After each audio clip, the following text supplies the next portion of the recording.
fluid volume.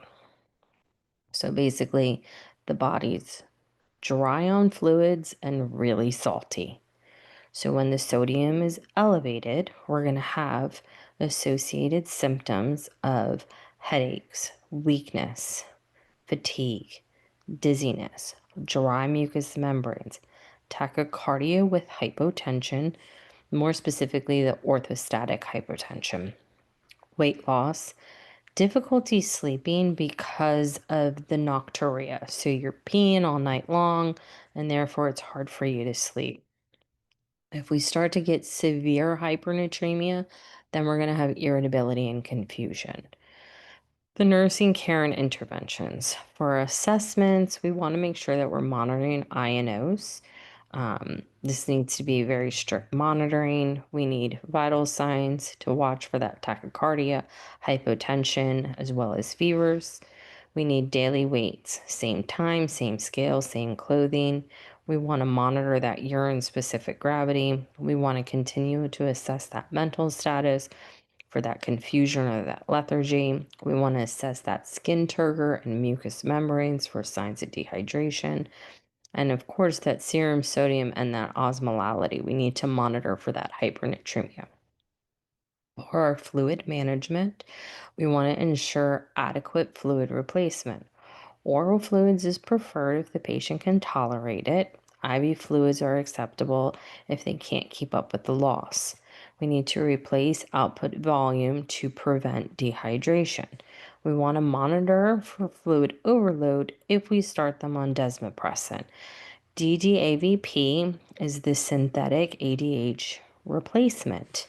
It can be given intranasal, oral, subcutaneous, IV, but we need to watch for overcorrection because if it can create water intoxication and hyponatremia. So the patient that was once peeing all the time is now not going to be. So then slowly they're going to have that increased fluid that they were getting rid of, and therefore then their sodium level can drop.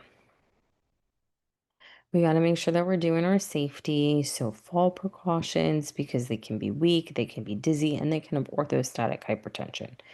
They're going to be going to the bathroom a lot because of the polyuria. So we need to make sure that we're doing frequent toileting with assistance. And the hypernatremia can cause altered mental status. So we need to reorient our patients, especially if they start to become confused. Lots of patient education here. So, what's the disease process, right? Explain ADH deficiency and the effects, the importance of fluid intake. They need to drink, they shouldn't be restricting themselves, medication compliance, how and when to take desmopressin, when we have signs of dehydration, to seek help, when we have signs of overtreatment like weight gain, headaches, and a decrease in that urine output. That's not a normal amount of decrease. Medical alert bracelets and good follow-up. We can do comfort measures for them. We can do skin care to prevent dryness and breakdown. We can do oral care frequently for those dry mucous membranes. We can give them a bedside commode or urinal to reduce energy from that frequent urination. And give them uninterrupted periods of rest whenever possible. So it's a good cluster care patient. Your priority nursing concepts or diagnoses for this are going to be a deficient fluid volume related to the inability to conserve water, a risk for electrolyte imbalance related to the excess fluid loss and increased sodium levels, disturbed sleep pattern related to the nocturia, risk for injury related to weakness and dizziness, and knowledge deficit regarding disease specific management. Big outcomes we want is normal urine output with normal specific gravity, serum sodiums and osmolalities within normal limits. The patient should be able to maintain adequate hydration. They should verbalize understanding of their medication and no injuries or falls or complications. SIADH. This is the exact opposite. So we still have that antidiuretic hormone, the ADH. But in this, it's an excessive secretion or action of ADH. So now the body's starting to retain too much water and it dilutes our blood and it really affects our sodium levels. So it results in a hyponatremia and a fluid overload. Key concept: too much ADH equals water retention, the exact opposite of diabetes insipidus. So, what happens? Kidneys reabsorb excessive water, blood becomes diluted, serum sodium drops, hyponatremia. They can get less than 120 with this, and we know 135 to 145 is normal. Urine becomes concentrated despite low serum osmolality, and they'll have increased fluid, but they're not going to have like the typical peripheral edema that we would think of. So, clinical manifestations: the fluid balance, low urine output that will have high specific gravity. It's going to be a sudden weight gain without that peripheral edema. We're going to have a decreased serum sodium, less than 135. We're going to have a decreased serum osmolality. We're going to have increased urine osmolality. So, being that we have the hyponatremia, we're going to see symptoms of that. So, neurological signs: headaches, confusion, irritability, muscle twitching. In severe cases, we can have seizures, coma. Other signs we can sometimes see would be fatigue and weakness, anorexia and nausea, muscle cramps. Severity of it is really based on your sodium levels. So if sodium levels are greater than 125 but less than 135, we really have minimal symptoms. When we're 120 to 125, we start to see increasing of symptoms. When we have that severely low sodium of less than 120, that's when we're going to have big neurologic changes and seizures. So what do you want to do as the nurse? You want to monitor that INO really strict. You want daily weights, same scale every day. And note that if your client has a 2.2 pound or 1 kilogram increase, that's a liter of fluid that they're retaining, which is a lot. Vital signs should be monitored more frequently. Heart and lung sounds need to be assessed for overload. Monitoring that urine specific gravity, monitoring that neurologic status to assess for changes in level of consciousness. They could be really subtle, and you're going to see maybe a little muscle twitch, maybe a little irritability before you see full blown, seizures and that stuff. Sodium levels are going to be that critical lab value that you'll have to report. Assessment findings: we're going to have that low urine output with high specific gravity, sudden weight gain without that peripheral edema, decreased serum sodium, signs of hyponatremia like the headaches, the confusions, and possible seizures. And then our medical management of this. So if it's mild, we're just going to do some fluid restriction. We might say 800 to 1,000 mLs a day, treat the underlying cause. If they were on medications that are stimulating the ADH, we're going to discontinue them. If it's more severe, we're going to do a tighter fluid restriction of like 500. And then we're going to do hypertonic saline, which would be 3%, and it needs to be in small amounts because we do not want to have no more than 8 to 12 increase of sodium levels in the first 24 hours. If we have too rapid of correction, we can actually have an osmotic shift that can lead to permanent brain damage and death. So correction of this needs to be slow occurring. We're not going to be dumping in big volumes of 3% saline. Medications, there's a few medications that they can use that can help block the ADH activity and promote water excretion without sodium loss. Some of those carry black box warnings, so they're not always used. They're contraindicated if we have liver disease. We can also use loop diuretics like furosemide. That's usually used when the sodium is around 125. It'll promote diuresis, but it can cause sodium loss. So we just need to monitor and assess for and replace potassium, calcium, and magnesium. Further nursing management, again, if we're going to be doing fluid restriction, we really need to educate the patient on that. They need to be able to know how to measure that. We want to provide frequent oral care because their mouths are going to be thirsty. We want to offer ice chips, but remember, ice chips do turn into water, so they can't have excessive amounts of it. Oral care and sugarless candies are sometimes better. We want to monitor for that potential weight gain. So if they gain 2.2 pounds or 1 kilogram, that's a liter. We want to monitor the response to therapy. So, if they're in that fluid overload, we're going to have things like bounding pulses, increased neck vein distension. We can get crackles in our lung. We can get reduced urine output. And we just want to make sure that we're watching for pulmonary edema because it can occur quickly and be very fatal. When we're talking about safety precautions, again, when we're getting those sodiums that are around like that 120, we're worried about your client having seizures. So we want to keep the head flat.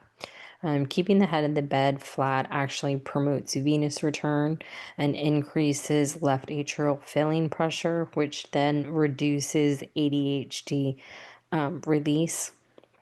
We want to keep a low stimuli environment, so decrease noises and light. These overstimulations can trigger seizures. We want to keep the environment safe, so side rails up and secure, assist with ambulation, padded side rails, call lights within reach, frequent neurological monitoring, assess for any changes. Are you starting to see muscle twitching? Is the patient, having increased restlessness? Are they starting to have signs of confusion? If we're having that patient that's, got those lower sodium levels and they're more lethargic and they're not as active, think about your mobility in your skin. We need to be frequently turning them for positioning, range of motion exercises, maintain skin integrity and joint mobility. Lots of patient education for chronic SIADH, self-management of fluid restrictions, daily weights. They might have sodium and potassium supplements. They need to know signs to report. So if they have sudden weight gain, if they're having headaches or confusions, muscle twitching, nausea, vomiting, decreased urination, or symptoms of electrolyte balance. So when we're thinking about our priority nursing diagnoses for this, it's going to be excess fluid volume related to water retention, risk for injury related to the altered mental status and possible seizures, electrolyte imbalance of hyponatremia related to the excess ADH, and knowledge deficit regarding fluid restrictions and overall management. Nursing priorities, monitor that fluid status. So INOs, daily weights, vital signs, enforce fluid restrictions, assess neurologic status frequently, implement those seizure measures, monitor those sodium levels, and prevent complications like pulmonary edemas, seizures, and that osmotic shift that can cause brain damage. This chart was just something that I made to show you that SIADH and diabetes insipidus are mirror images of one another. They're opposites. So ADH levels in SIADH is too much and diabetes insipidus is not enough. And then it goes down. Growth hormone. So, starting with the normal growth hormone production and regulation. The hypothalamic controls. So, the hypothalamic produces two hormones that regulate growth hormone. It's GHRH, which is the growth hormone releasing hormones, which that stimulates growth hormone secretion. And somatocin, which inhibits growth hormone secretion. These hormones travel to the anterior pituitary gland. Then the pituitary, that anterior pituitary gland, when it gets a response to that GHRH, it secretes growth hormone. And growth hormone is one of those somatotropic hormones. Growth hormone secretion follows in a pattern where it kind of releases in bursts, and its highest secretion occurs during sleep. And it's really important to understand that being our natural release is when it's asleep, is why when we're treating our kids with this, if we're giving growth hormone, we usually give it before bedtime so that the body continues to have that same natural rhythm. Factors influencing growth hormone secretion. So we get an increased release when we sleep, right? Especially during our deep sleep stages. If we're exercising and having a lot of physical activity, during stress, during hypoglycemia, so low blood sugar, we release growth hormone. Protein rich meals, when we're fasting, and if you think about it, if you're fasting, usually your sugar's more lower than higher, so that makes sense. And then certain hormones, especially during puberty, like our estrogen or our testosterone. Now, what decreases growth hormone release? Well, high blood sugar, elevated free fatty acids, our natural aging process decreases it, and then obesity can also. So, how growth hormone works. The direct effects of growth hormones is breaking down fat for energy, increasing amino acid transport into the muscles. It enhances liver protein synthesis, and it has anti-insulin effects. So, raises blood glucose by decreasing glucose uptake in the peripheral tissues. Indirect effects via IGF-1, which is the insulin-like growth factor 1. This is the growth hormone stimulates the liver to produce IGF-1. IGF-1 circulates, and then it's bound to IGF binding proteins that control its availability. So growth hormone has effects on our growing bones. And that's probably one of the key things to remember with this. If we have increased growth hormone, it's if our epiphyseals, the growth plates, are open. Remember, the epiphyseal is where the bone lengthens. So if we have excess amount of it, the growth plates are the areas of cartilage at the end of the bone. And when growth hormone promotes cartilage cell proliferation and bone matrix, so then the bone's going to be bigger. It can also affect bone remodeling. So with increased in osteoblast activities, those are the cells that build new bone, and it increases osteoclast activity, which are the cells that break down old bone. So the net result is going to be increased bone mass and bone density. So with that, bones become longer, stronger, and more dense. So critical timing of when this occurs, again, if the growth plates are closed at the end of puberty, we're going to have acromegalia. And if the growth plates are open, or the epiphyseals are open, we're going to have gigantism. And this is when we have those big excessive heights. Growth hormone can also affect our muscle development. So growth hormone increases amino acid transport into the muscle cells. It promotes protein synthesis in those muscle tissues. IGF-1 binds to the receptors on the muscle cells. IGF-1 has insulin-like effect on those skeletal muscles, and that results in increased muscle and strength. Lean body mass, primarily muscle, increases steadily during childhood. Growth accelerates during puberty. Boys develop more lean body mass than what girls can. Growth hormone and overall body growth. Linear height growth hormone is essential for normal tissue growth and maturation, stimulates growth of nearly all body tissues. Most dramatic effect is on our skeletal growth, and it works synergistically with our thyroid hormones and our sex hormones.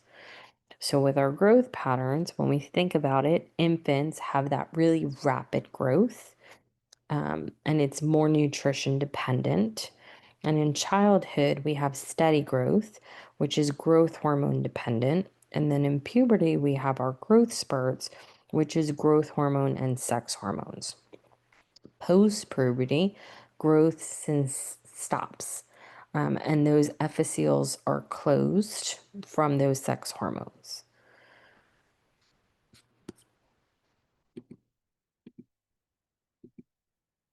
So, pathophysiology of this, right? Growth hormone secreting neuroendocrine tumor like a pituitary adenoma can cause excess production of it. We can have other things that can cause it. There's usually two presentations.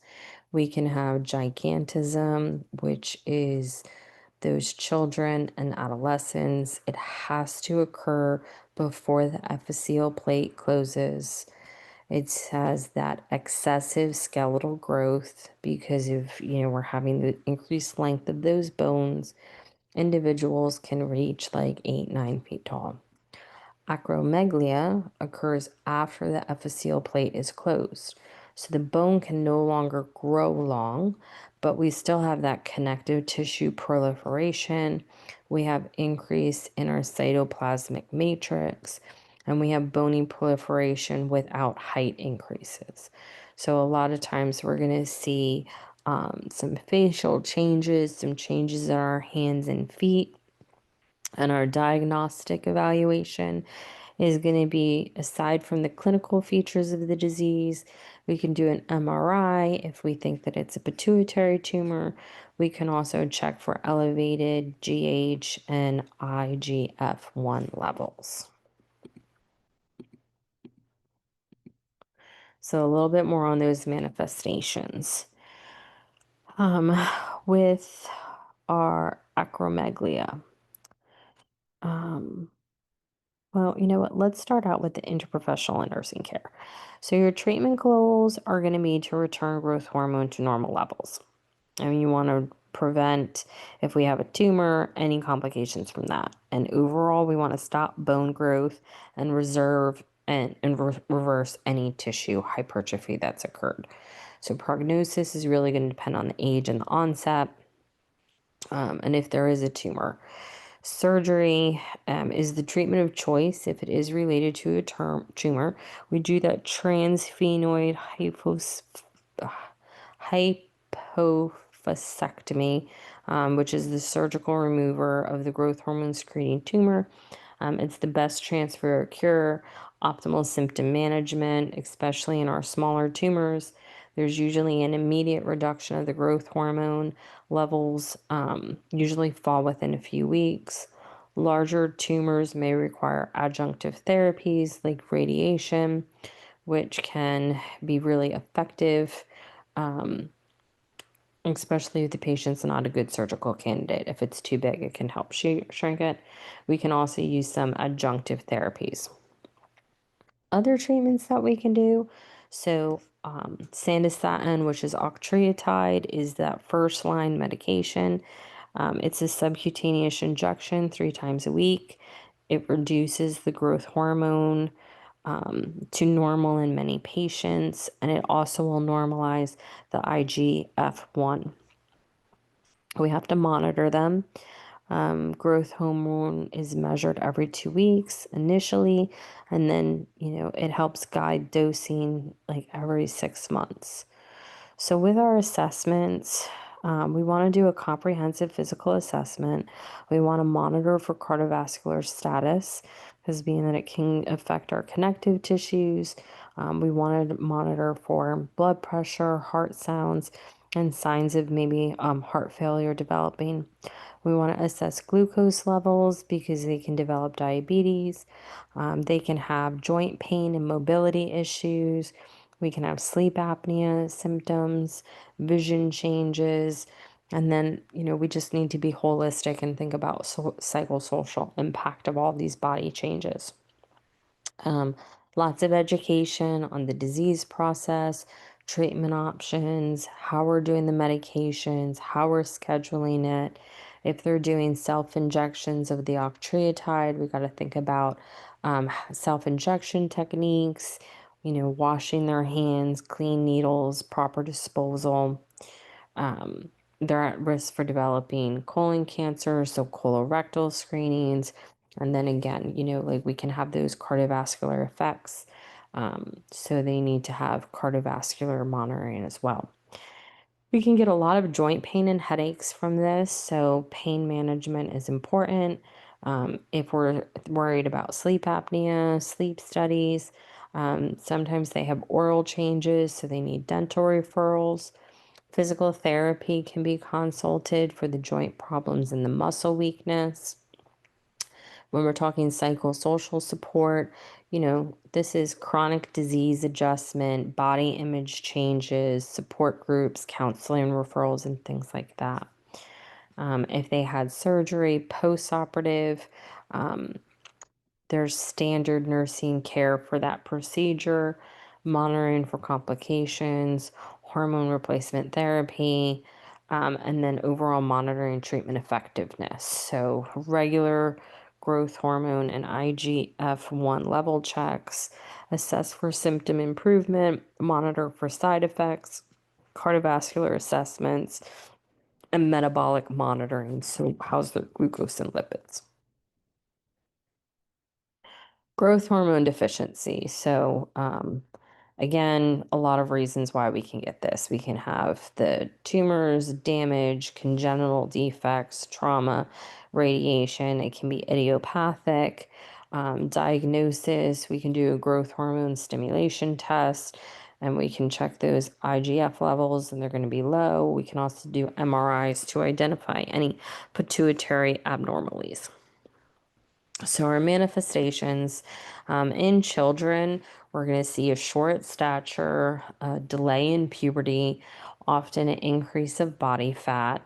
Treatment is going to be replace growth hormone therapy.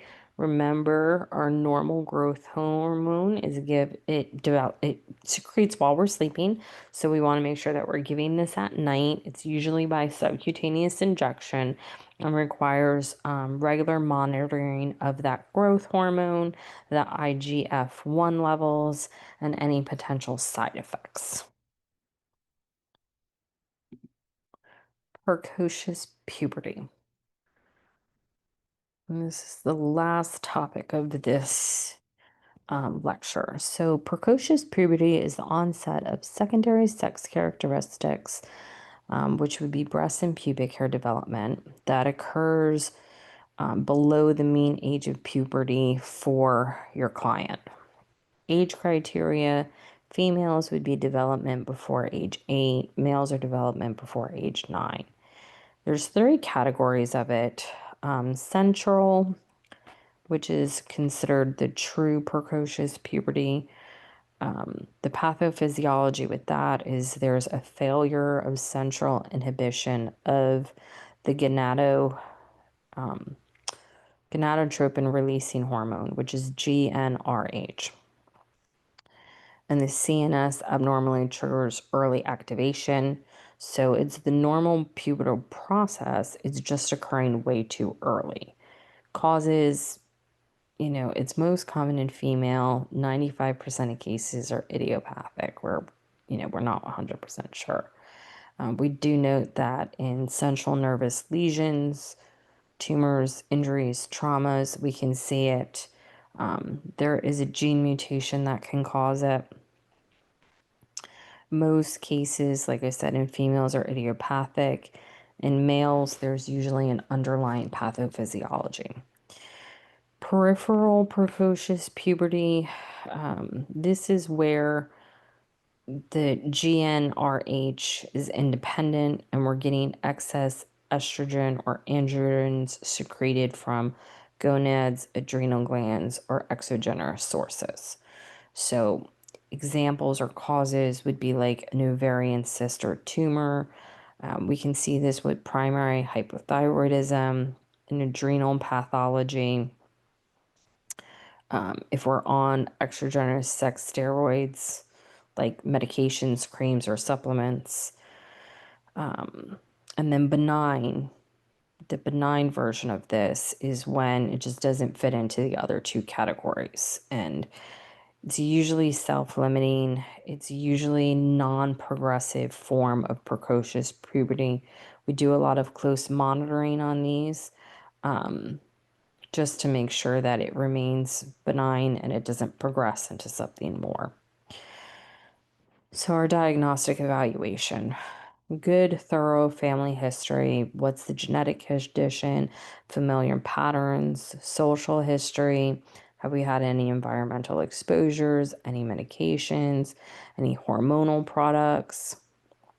CNS symptoms like headaches, vision changes, or seizures, growth patterns, physical examination, the Tanner staging, right? Tanner staging is our sexual development. So they're at a level that they're not supposed to be at. Height and weight measurements, growth velocity assessment, neurological examinations. A lot of laboratory tests to definitely make sure that this is what it is. We look at luteinizing hormone, which is LH, follicular stimulating hormone, FSH, estradiol in females, testosterone in males, urinary gonadotropins, which are useful in the assessment and management, GnRH stimulation tests, thyroid function tests to rule out hypothyroidism. And if we're thinking that it could be an adrenal cause, then we do some additionals. We can do image studies, so bone x-ray to assess the skeletal mutilation. We can do a brain MRI to rule out any central nervous system tumors, especially in our young males. We can do pelvic or testicular ultrasounds to assess for ovarian cysts in girls and tumors in both. We can do abdominal injury imaging if we think that it's adrenal in cause. I guess the key point behind that diagnostic workup is it's a lot. And, diagnosis that it's occurring is pretty straightforward, but the workup to rule out everything else that it could be is a lot. So we need to make sure that there's not some life-threatening CNS occurring, something with the ovarians or some type of adrenal neoplasm going on that's causing this. Clinical manifestations. So we get physical changes. And again, that's that early development of secondary sex characteristics. So for females, it's going to be breast development, pubic and axillary hair, menstruation. For males, it's going to be testicular enlargement, penile growth, pubic and axillary hair, as well as deepening of voice. We can have accelerated growth velocity initially, but then we end up with advanced bone age, so bone maturation ahead of chronological age, and that's why we do that x-ray of the wrist, because what will end up happening is these kids will have premature closure of those epiphyseal growth plates. So even though they'll have like a quick little growth spurt, they'll actually end up being short stature. We have a lot of psychosocial impacts of this, concerns for body image, peer relationships, emotional distress, social isolation, teasing and bullying, sexual attention that's inappropriate for the age, and behavior and emotional problems. There's also some associated findings that these children tend to be obese, And childhood obesity is predictive of morbidity in our adolescents and our adults. Management and treatment. Treatment goals is to stop the maturing until a developmentally appropriate age. We want to maximize their eventual adulthood. So we have to correct these hormones to prevent premature epiphyseal closure. We want to reduce any emotional or psychological problems. We want to identify and remove the underlying cause if possible. And if we have obesity, we need to address it. So our treatments, we can do GnRH agonists. Those are our first line treatments. It can be an injection or it can be an implant. And the goal of those is just to suppress the pituitary gonadotropin secretion, which will stop progression of puberty and allow more time for growth. And we usually give it until an appropriate age for puberty. So, like, 11 years old, and then we'll allow them to go into puberty. Monitoring the effectiveness of it. So, we should see a decreased progression of those secondary sex characteristics, a slowed bone age advancement, improve predictive adult heights, suppressed LH response to the GnRH stimulation. If it's the peripheral precocious puberty, we have to do the surgical removal of the tumor or cyst that's causing it. If it's due to hormone exposure, we have to discontinue it. If it's due to hypothyroidism, we have to treat it. And if it's an adrenal disorder, we have to manage the adrenal disorder. So we still do medications to kind of block those sex hormones, but again, we have to treat that underlying cause. If it's the benign puberty variant, usually, again, there's no treatment of this, but it's really close monitoring to ensure that we do not continue to progress.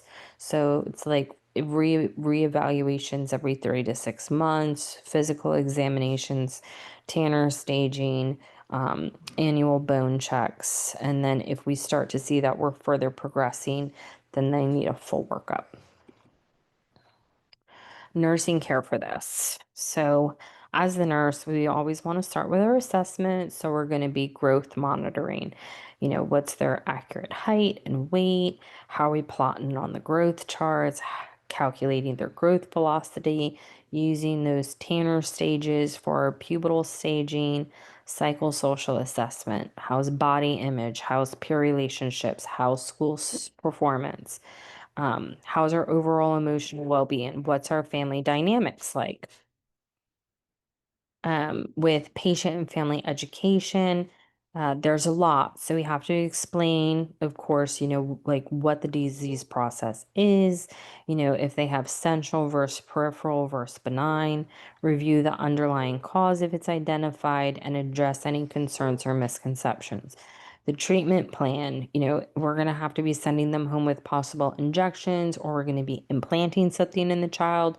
So it's just the expected outcomes, the timelines of it, the importance of adherence, what their monitoring schedule is, and things like that. If they're doing IM injections, we need to teach them to self-administer, rotating sites. If it's something that is implanted, how are they caring for that? Any potential side effects, right? So a lot of times for the first 2 to 4 weeks, we can have an initial flare of our symptoms. They can get some injection site reactions, and rare, but it's possible that they'll have headaches and hot flashes. Expected response. Usually we have a really good regression and stabilization of the pubertal signs. It could take like 3 to 6 months for full effect. For psychosocial support, it's really important that we remember what that child's chronological age is and make sure that every aspect of their care is appropriate for that, because they're going to look older. So they should be, dressing their age. We should be treating them their age, help them normalize feelings and experiences, emphasize, with the parents that their child's healthy, and definitely connect the families with support groups. Obesity management, nutritional counseling is good for healthy eating habits, physical activity, which is age appropriate exercises, family involvement, lifestyle changes for the entire family will be happening because we're going to have a lot of follow up and things like that. And we also have to monitor for that metabolic complications.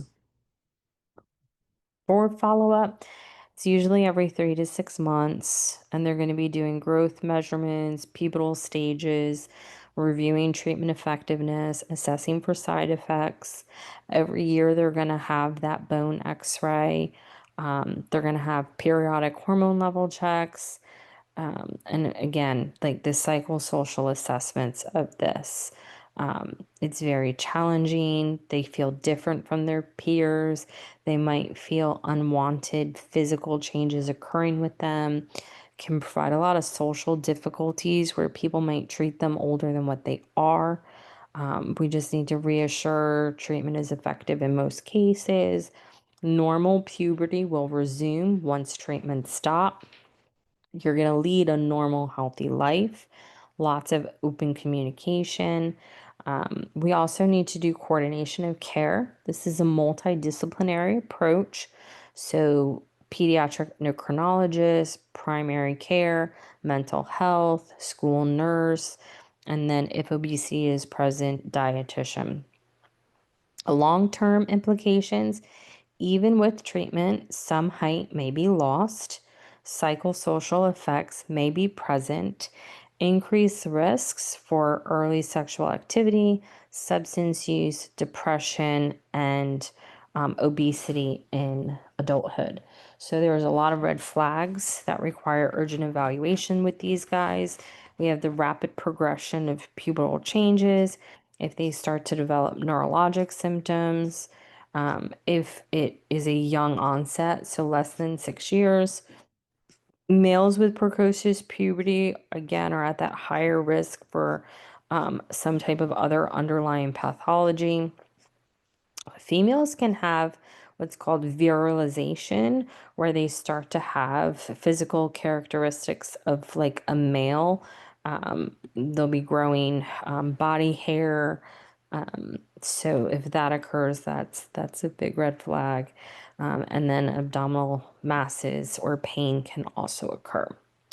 So overall, the management of this kiddo is going to be a lot. Just always remember that even though they might not look like a 6-year-old, 7-year-old, 8-year-old, they are, and we need to make sure that we're treating them as such.